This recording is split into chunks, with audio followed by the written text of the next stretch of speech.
Карак-чай біздің Алматы қаласына келді. Бұл продукт Қазақстанға ең алғашқыларын болып біз кіргізіп жатырмыз. Бізге Қазақстанға келмей тұрып біздің товарымызды халық дәмін көрмей кәдімгі тонналап алған кісілер бар. Бір коробкада мынандай пакетиктен 24 пакеті бар. Мынаның ішінде 25 мынандай стиктер бар. Мынадан 25 штук бар ма? Иә, 25 штук бар. Жалпы ішінде не бар, жалпы не пайдасы бар, неге бұны сату керекпіз, неге бұны ішу керекпіз, неге дәмін көру керекпіз деген сұраққа алдағы уақытта жауап берейік. Осы жолы былай шыққан кезде сіздер нөлден бастадыңыздар ғой ашық Біз нөлден бастадық. Бізде мынау чайлар, именно карак-чай Қазақстанда аналогы жоқ. Приватномға ұқсайды, растворимый, бірақ ішіндегі ингредиенттері мынаның барлығы натуральный, құрамы шафран натуральный. Қанша мемлекетке сатып отыр деп? 35 мемлекетке сатып жатыр. 25 жыл тарихы бар завод, Стамбулда барып түсіргенбіз. Түрлері ассортименттеріне таныстырыңыз, одан кейін жалпы инвестиция бойынша қазір ақпарат айтылады. Бұл кісілерге серіктес керек қысқасы.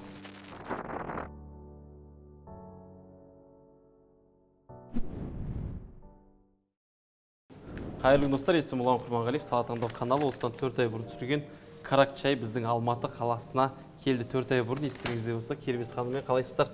Стамбулға барып, цехқа кіріп, Хикмет ағамен танысып, үлкен заводты түсіріп, сүйінші сұрап, Қазақстанға осындай өнімді кіргізіп жатыр, дистрибуция алып жатыр деп видео түсірген болатын. Содан бері 4 ай уақыт өтті. Қалайсыздар? Жақсы, шүкір. Құтты болсын келгенде. Рахмет, аман сен товарымыз келді. Оған енді бірнеше себеп бар. Жыр болды. Жыр болды. Бізге де ауыр болды. Елдің қаншама аманаттарын мойнымызға жүққып көтердік. Қазір енді прям тойлап жатырмыз. Оған себеп бұл кешікті ғой, қысқаша айтқан кезде. Кешікті. Бізде заводқа тапсырыс берген кезде түріктердің өздерінің тактикалары болады. Бәрін айтады да, бірақ 2 аптада дайын болады деді. Бірақ оның күту уақытысын бізге айтпаған ғой. Яғни біреуін айтса, біреуін айтпайды. Иә, біреуін айтпаған. Оны біз 20 күн күттік. Сонымен өзі жасалу уақытысымен біз 1 ай күттік заводта. Ал біз халыққа 2 аптада дайын болады, сонымен салып жібереміз деп едік қой. Сонымен сондай бір түсініспеушіліктер болып қалды.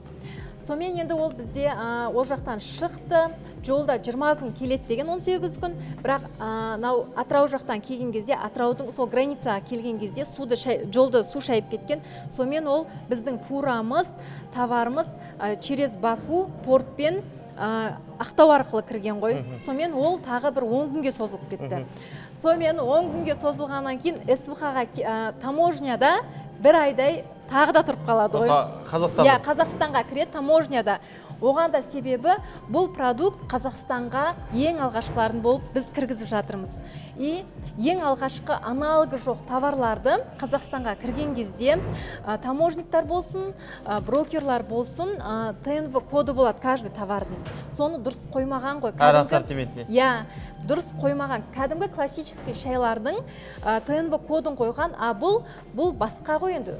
Басқа енді бұның аналогы жоқ болғаннан кейін ол уже жаңағыдай қайтадан оны біз басқа брокерлармен жұмыс жасап жүріп, өзінің оригинал жаңағы ТНВ кодын Қазақстанға дұрыстап қойғызып, сосын барып. Қанша тонна келді? 12 тонна келді. Көрсек бола ма шеке? Қанша тонна қалды? Қазір бұл жерде бір 250 коробка 3 тоннадай ғана қалды. Ол бізге Қазақстанға келмей тұрып, біздің товарымызды халық дәмін көрмей, кәдімгі тонналап алған кісілер бар. Әшейін түрімен Қазақстанға келді, жаңағы негатив жазған кісілер бар. Енді біраз адам ренжіді, шыны керек. Біраз адам ренжіді, шыны керек, ренжіді, алаяқсыңдар ма, мошенниксіңдар ма, кімсіңдер деген сияқты. Ақша қайда, товар қайда? Ақша қайда. Товарымды 5 коробка алған бір кісі бар етін, товарымды аламын, көрмегенім сендер болсын деген. Бұл бизнеспен айналыспаймын деді. Товар келді, сразу жібердік, дәмін көрді, ол кісі міне аудио жіберген ғой кәдімгі. Қосып қойық мына жаққа. Шайларыңызды ішіп көрдік, ашып өте дәмді шайларыңыз. Жақсы болған екен. Енді көптен күткен шайымыз болды ғой. Сіздерге де енді ортада кішкене нелде болып қалды енді. Біраз күтіп қалдық. Анау жол артып соны Түркиядан келді. Сондай бір уақыттар болды. Күту мезгілі өте көп өтті, сондықтан да кішкене ортада мен де өзімде тынымсызданып қорқақтап кішкене сіздерге жазғаным болатын. Оған болар ренжімеңіздер. Алла амандығын берсін, сіздеріңіз берекелі болсын. Енді өзім де міне сол шайларды енді виртуалдағылап сатып жүрмін. Алла насip етсін. Енді Алла қаласа Құдай берсе, осы шайларыңыздан тағы да енді келесісі тездетіп келеді ау деген ойдамын. Біріншіден сіздерге көп рахмет. Шайларыңызға Алланың қалауымен ғой бәрі. енді бұйыртса болса шайымызды ертең бұйыртса сатылымға шығарамын алла қаласа. Сол шайымыз өтіп кетсін деп енді өзіміз де тілеп отырмыз, өзімізге бір алланың қолында ғой бәрі. Енді сіздерге айтқан бойынша менің айтқан артық сөздерім болса кешіре көріңіздер. Енді кішкене қорқақтағаным бар өзімнің. Біреуге тиынды сеніп бергеннен кейін енді адамда бір қорқыныш болады, көп уақытта келмегеннен кейін ой деп енді бұл өмірде неше түрлі жағдайлар болып отыр ғой. Солардың біреуіне қармағына түсіп қалмадым ба, түсіп қалмаймын ба деген әңгімелер ғой. Ақшаны жіберіп қойып, енді ол да болса маған кішкене теңге ғой өзіме. Сондықтан қорқақтағаным бар. Енді ренжімеңіздер, артық айтсам. Бәрі жақсы, бәрі күшті, жайларыңызды шүкірдім. 100% бәрі бұйыртып келесі тапсырысымыз Алланың қалауымен тездетіп, ертерек деп бұдан да тез уақытта келуін Алла нәсіп етсін. Енді сіздер де көп қиналып қалған шығарсыздар. Жолда кедергіде таможня посты, растаможка, анау мынау. Енді сондай кедергілер алдыларыңыздан шықпасын. Енді бұйыртып келесі тапсырысымыз тездетіп келуін Алла нәсіп етсін. Бір коробкасы қанша? Бағасы ма? Иә. Қазір енді Алматыдағы бағасы қанша отыр? 55 мың теңге. Қазір бересіздер 55 мың? Иә, 55 мың. 55 мың теңге. Жеткізуін өздері төлеп болады? Иә, қазіргі тұрған бағасы 55 мың. Басқа қалаларға өздің ол копейка шығады екен, біз жібердік мысалға тонна. Ішінде қанша бар? 24 пакет бар. Оның ішінде неше штук бар? 24 пакет қазір менен аласыздар, иә. Ішін ашып көрсетсек бола ма біреу? Иә, давайте былай көрсете салайық та, әдемі болады. Жалпы іші неден тұратын? Мына столы бізде жаңағы не дейді? Сама дейді ғой, чай ма әлде упаковкадағы дүние ме? Давайте сіз былай жақын етіңіз. Осыны ашамыз да? Иә, осыны ашайық. Бір коробкада мынандайдан 25 бар. Иә, жоқ. Бір коробкада мынандай пакетиктен 24 пакеті бар. Мынаның ішінде 25 мынандай стиктер бар. Мынадан 25 штук бар ма? Иә, 25 штук бар. Бұл Каракчайды өткенде көрмегендер үшін түсіндіріп кетейік. Бұл ішінде не бар бұның? Растворимый ғой, 3 в 1 чайлар бар ғой, тура сол сияқты, бірақ мына кардамон қосылған ал прям ішіндегі ингредиенттердің барлығы натуральный. Қысқасы, бұл жағын бүйтейік онда. Қазір айтса да ішеміз ғой бар. Иә. Сол жерде көрсетейік та. Иә. Бұл жерде жалпы ішінде не бар, жалпы не пайдасы бар, неге бұны сату керекпіз, неге бұны ішу керекпіз, неге дәмін көру керекпіз деген сұраққа алдағы уақытта жауап берейік. Қазір не складта қанша тонна товар тұр менде? 3 тонна. Бұның алушылары бар ма? Бізде енді біраз қалада дилерлер бар, бірақ дилерлер белгіленбеген де қалалар бар. Толық дилерлер әлі белгіленбегеннен кейін осы товарды, осы қазір в наличии тұрған товарды ала аласыздар, заказ бере аласыздар. 3 тонна тұр. Иә, одан кейінгі товарымыз 40-45 күннен кейін келеді иншалла. Енді мына жерде үшеу де осы сұрақты жауап кетейікші. Келесі жұмысқа бұйыртса осынша уақыт күте ма? Келесі партияға 40-45 күн күтесіздер. Сол үшін қазір в наличии тұрған товарды дилер болған кісілер, дилер болғысы келетін кісілер, бізде қалалар бос. Сол кісілер алып қалыңыздар, қазір в наличии. 3 тонна деген түк емес. Келесінде қалай болады жұмыс процесі? Енді келесінде алдын ала ақша жинамаймыз.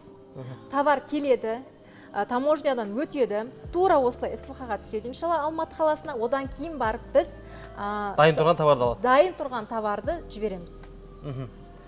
Солдан кейін ғана ақшасын төлейді, біз товар жібереміз. Осы жолы былай шыққан кезде сіздер нөлден бастадыңыздар ғой ақшаға? Біз нөлден бастадық.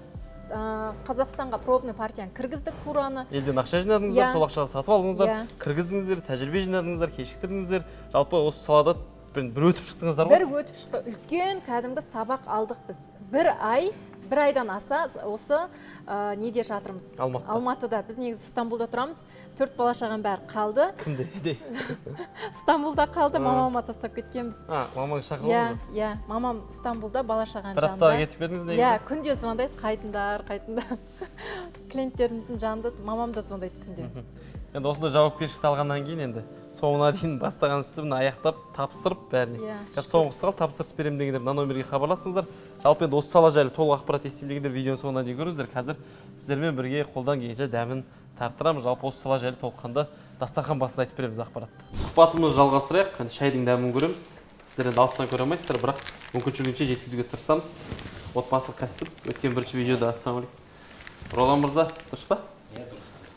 Көлік жайлы айтып кетсеңіздер енді осы жерде. Иә, көлік ойнатамыз. Көлік ойнатылады. Алғашқы партиямыз енді кіргіздік. Инстаграмға тіркеліп қойыңыздар. Инстаграмда сіздерге барлық ақпараттарды беріп отырамын. Қазір қайсысын көреміз да? Шафранды көріңіз. Шафранды. Енді бұл іші неден тұрады? Иә. Не бар соны айтып кетсеңіздер. Иә, бізде мынау чайлар именно каракчай Қазақстанда аналогы жоқ. тривадномға ұқсайды, растворимый, бірақ ішіндегі ингредиенттері мынаның барлығы Құрамы. натуральный құрамы, шафран натуральный.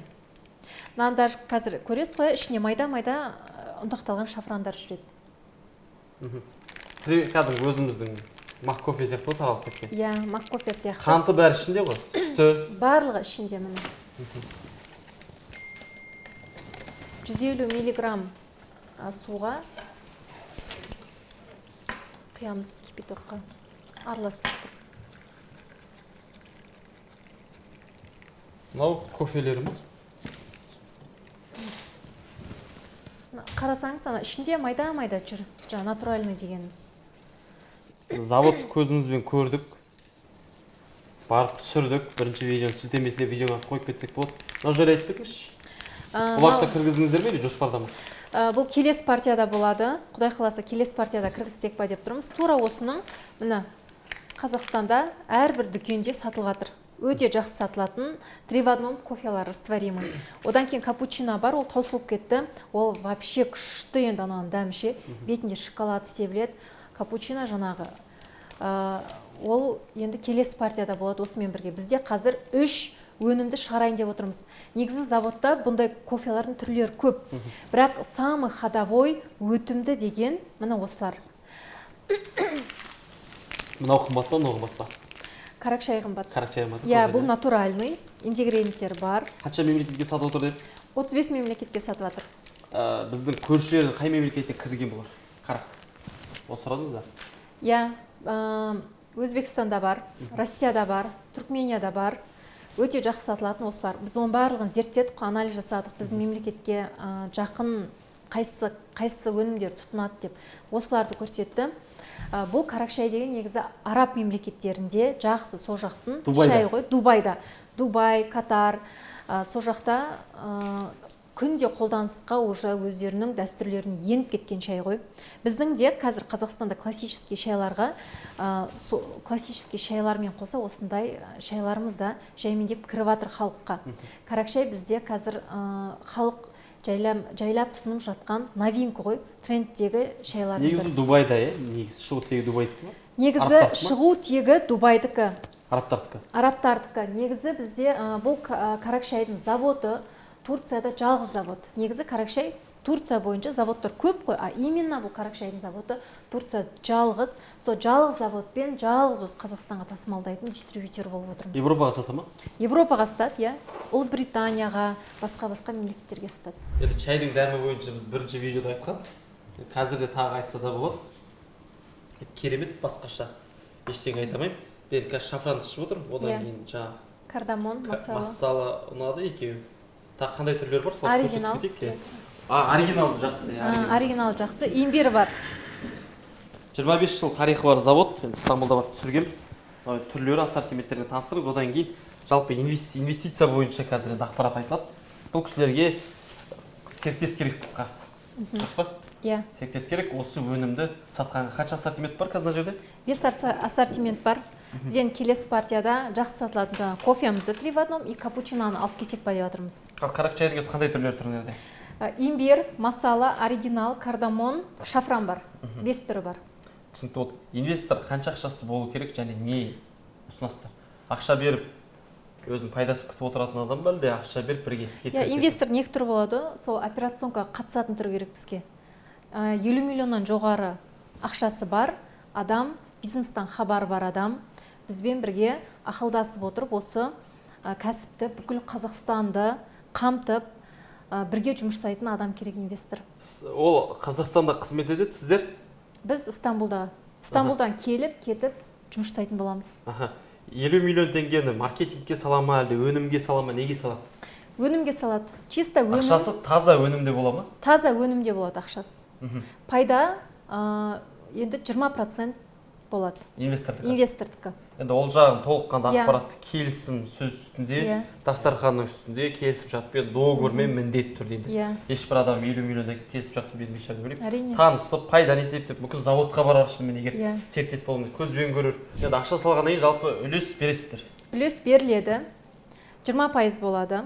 Инвестордың операционға қатысатын инвестор болады. Бізбен бірге жұмысты жасайтын. Енді бізге инвестор не үшін қажет дейтін болсаңыз, бізде Қазақстанда 20 облыс бар, иә. 20 облыстың барлығын біз қамти алмай жатырмыз. Одан кейін қаржылай жағынан да, мысалға, каждый облыстың өзіне бір фурадан дейік. Сонда біз постепенно, пошагово жұмыс жасайтын болсақ, 20 облысқа 20 фура кіргізуіміз керек болады. Алдағы уақытта. Алдағы уақытта, бірден емес, алдағы уақытта. Осы бизнесті, осы карак шайымызды бүкіл дүкендерге, дилерлермен жұмыс жасайтын, бізбен бірге маркетингін, барлығын бізбен бірге жүргізетін, өтетін бізге инвестор қажет. Түсінікті. Толық ақпарат номерге хабарласу арқылы бір-біріңізбен танысып, көрісіп, кездесіп, дәмін көріп, келісім-шарт жасасып, пайданы көріп, шығынын көріп, есебін көріп, бір-біріңізбен таныссаңыздар болады. Оның бәрі енді дастарханда переговор дейді ғой, сол жерде отырып шешілетін дүние. Қысқасы барлық ақпарат мына жерде. Карак чайдан қазір нақты складта жаңа Кербез ханым айтпақшы, енді алдын ала тапсырыс жинамаймыз. Алматыға товар келеді, сол жерден тікелей жібересіздер. 3 тонна товар тұр. Алам деген адамға әлде мүмкіндік бар. Коробкасы 50 мың, 55 мыңнан басталады. Тоннала бассаңыз да болады, коробкіле бассаңыз да болады. Дәмін көрге бір коробкадан бассаңыздар да болады. Бұдан енді табыс табу жолы дүкендермен жұмыс істеу арқылы табыс таба аласыздар. Дүкен көп, клиенттер өте көп. Чай саласы бойынша біраз анализ жасаңыздар болады. Кофе бойынша, карак чай бойынша қазір біздің Қазақстанға франчайза болып кіріп жатқаны бар. Бірақ енді олар кәдімгі кофейня ұқсап кіріп жатыр. Олардың енді жұмысы кішкене қиындау. Бізде мынаны алады, басқа магазиндерге бәріне тарқатып шығады. Тура былайынан қойып кетесіздер ғой? Тура міне былайынан тарқатып шығады дилерлеріміз. Дилерлер тура осылай тарқатып шығады. Өзінің қаласындағы 100-200 дүкендерді қамтыса, ол дүкендер постоянно клиент болады. Солай әрдайым өйстіп тарқатып, үнемі объем жинап, солай тапсырыс беріп отырады. Толық ақпарат мына номерде. Видео ұнаса лайк басыңыздар, комментарий жазыңыздар, карак чаймен танысып отырыңыздар. Сіздермен бірге Мағалиев Сағат таңдау каналы. Сау саламат болыңыздар.